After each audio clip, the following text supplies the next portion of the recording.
pengelolaan dokumen dan informasi kantor.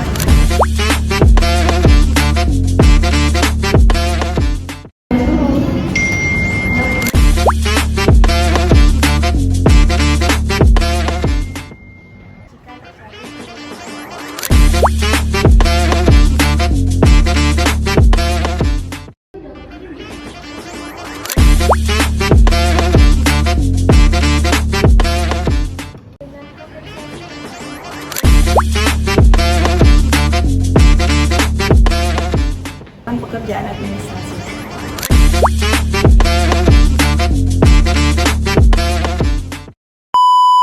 Hari ini saya akan membahas salah satu kegiatan kantor, yaitu pengawasan administrasi perkantoran.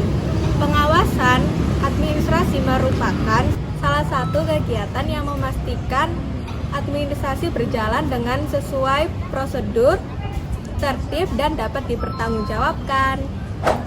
Pengawasan administrasi tidak hanya memeriksa dokumen, tetapi juga memastikan pekerjaan staf administrasi dilakukan secara efektif, rapi, dan sesuai standar organisasi.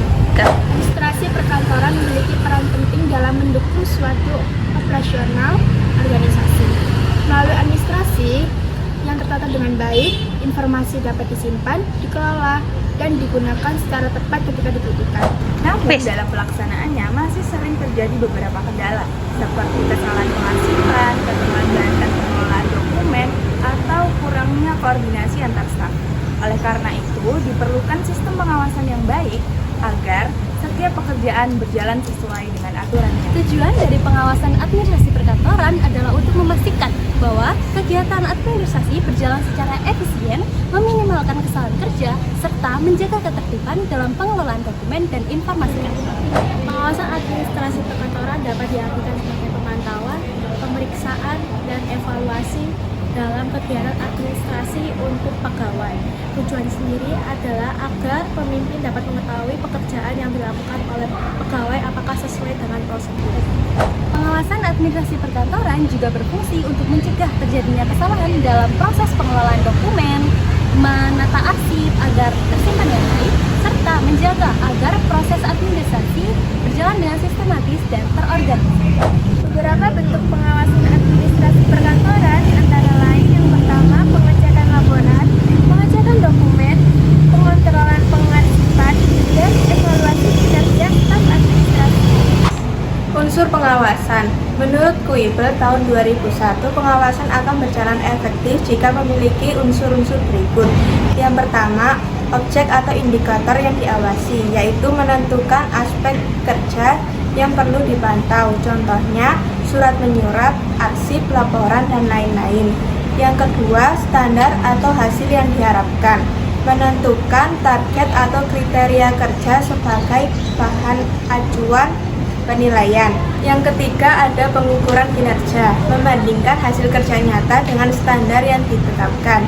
Yang terakhir, ada tindakan perbaikan, melakukan evaluasi pembinaan atau perbaikan jika terjadi penyimpangan. Proses pengawasan administrasi perkantoran meliputi menetapkan standar dan mengukur kinerja. Yang kedua, mewujudkan kinerja dengan arahan dan sumber daya. Yang ketiga, memotivasi karyawan dengan kompensasi yang adil. Menurut Leonard dan Hilkert 2004, teknik pengawasan ada 4. Yang pertama ada pengawasan lengkap, yang kedua ada inspeksi per area, yang ketiga ada pengendalian statistik, yang keempat ada zero detect. Pengendalian fluktuasi pekerjaan kantor adalah upaya untuk mengelola beban kerja yang tidak merata secara sistematis melalui perencanaan, pengukuran, serta penyesuaian sumber daya. Menurut Robert M. Weibel dan Patricia Ochers, ada beberapa cara yang bisa dilakukan, yaitu yang pertama adalah overtime atau lembur untuk menyelesaikan pekerjaan di saat beban meningkat. Yang kedua ada temporary help dengan menggunakan tenaga kerja sementara di waktu yang tertentu atau musim yang ramai. Yang ketiga ada part-time help, yaitu dengan memperkerjakan paruh waktu. Yang keempat ada floating work unit untuk membentuk tim kerja yang dapat dipindahkan sesuai kebutuhan perusahaan. Dan yang terakhir ada cycle billing, yaitu dengan membagi periode penagihan agar tidak terjadi penumpukan pekerjaan administrasi. Taskio menyatakan terdapat 2 metode pengawasan alternatif. Yang pertama, IPMPR Oriented Rating Methods yang terdapat 5 teknik. Yang pertama, teknik distribusi. Yang kedua, teknik ranking. Yang ketiga, teknik skala penilaian grafis. Yang keempat, behavioral checklist. Yang kelima, behaviorally and non-rating skills. Dan teknik yang kedua yaitu result oriented rating methods. Yang pertama yaitu management by objective dan working planning and review.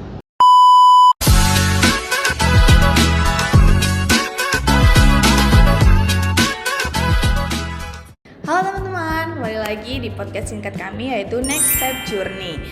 Jadi, di sini kita akan membahas tentang pengawasan administrasi perkantoran. Mengapa pengawasan di administrasi perkantoran itu penting dalam sebuah organisasi? Nah, perkenalkan, aku Baik Aulia Nur Hidayanti dengan narasumber 1. Saya Asprey Jatasia dan saya adalah Yunita Purnamasari. Nah, oke nih teman-teman, kita akan bahas hal yang sering banget dianggap sepele di kantor, yaitu administrasi. Banyak yang mikir kerja administrasi itu cuma ngetik, arsip dokumen, atau cuma kirim surat nih. Nah, padahal kan kalau pengawasannya lemah, pasti masalah bisa muncul dari hal-hal kecil nggak sih? Bener sih, administrasi itu sebenarnya fondasi dari kegiatan organisasi nih. Semua aktivitas kantor biasanya tercatat dalam dokumen, mulai dari surat masuk, surat keluar, laporan kegiatan, sampai data pegawai. Jadi kalau pengelolaannya nggak rapi, dampaknya bisa kemana-mana gitu? Benar sekali, contoh paling sering itu dokumen hilang atau sulit ditemukan. Biasanya terjadi karena tidak ada pengawasan yang memastikan setiap dokumen diarsipkan sesuai sistem yang sudah ditentukan. Oke. Jadi kita bahas lagi contoh kasusnya nih. Misalnya, ada surat penting dari instansi lain yang ingin masuk ke kantor kita. Pegawai yang menerima surat itu sedang sibuk. Nah, suratnya tuh cuma diletakin di meja tanpa dicatat di buku agenda. Kelihatannya sepele sih, tapi sebenarnya itu sudah melanggar prosedur administrasi. Lalu beberapa hari kemudian pimpinan membutuhkan surat tersebut untuk bahan rapat. Nah, di situ tuh mulai muncul masalah. Pegawai jadi bingung karena suratnya tidak tercatat dan tidak jelas di mana-mana. Semua orang akhirnya mencari dokumen itu secara manual. Nah, situasi seperti itu menunjukkan bahwa pengawasan administrasi belum berjalan dengan baik, ya kan? Benar, dalam pengawasan administrasi itu ada beberapa hal yang perlu diperhatikan. Seperti yang pertama adalah ketelitian dalam memeriksa dokumen. Setiap surat atau laporan itu harus dicek secara berulang sebelum disimpan atau dikirim. Oke. Nah, kalau kedua mungkin tentang pencatatan dokumen ya. Iya, semua surat masuk dan surat keluar harus dicatat dalam buku agenda atau sistem administrasi. Dengan gitu, dokumen dapat dilacak dengan mudah jika suatu saat dibutuhkan. Tapi selain itu, pengarsipan juga sangat penting loh. Dokumen itu harus disimpan sesuai kategorinya, misalnya berdasarkan jenis surat, tanggal, atau bagian kerja. Kalau arsip tertata rapi, pencarian dokumen juga akan jauh lebih cepat. Oh, jadi pengawasan itu bukan hanya soal menegur pegawai yang salah. Betul, pengawasan lebih kepada memastikan bahwa setiap prosedur administrasi itu dijalankan dengan konsisten.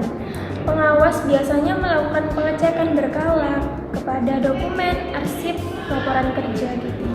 Oh, berarti kalau pengawasannya dilakukan dengan baik, apa sih dampak bagi kantor tuh? Dampaknya itu cukup besar ya, administrasi menjadi lebih tertib, kesalahan dokumen bisa diminimalkan, dan pekerjaan kantor berjalan lebih efisien. Selain itu juga, dokumen itu juga lebih aman dan mudah ditemukan kalau lagi butuh, misalnya untuk rapat, audit, atau laporan kegiatan. Oh, jadi bisa disimpulkan bahwa pengawasan administrasi itu punya peran penting ya dalam penjaga kelancaran pekerjaan di kantor? Benar sekali, meskipun terlihat sederhana, administrasi yang tertib akan mendukung kinerja organisasi secara keseluruhan nih. Oke.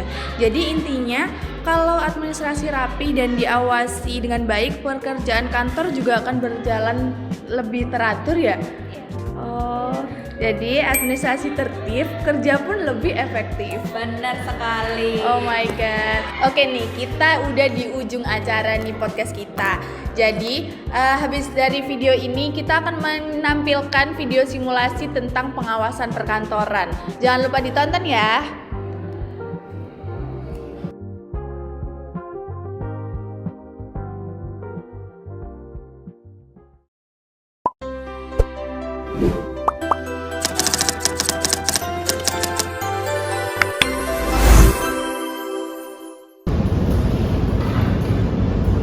Suratnya udah aku kirim ya.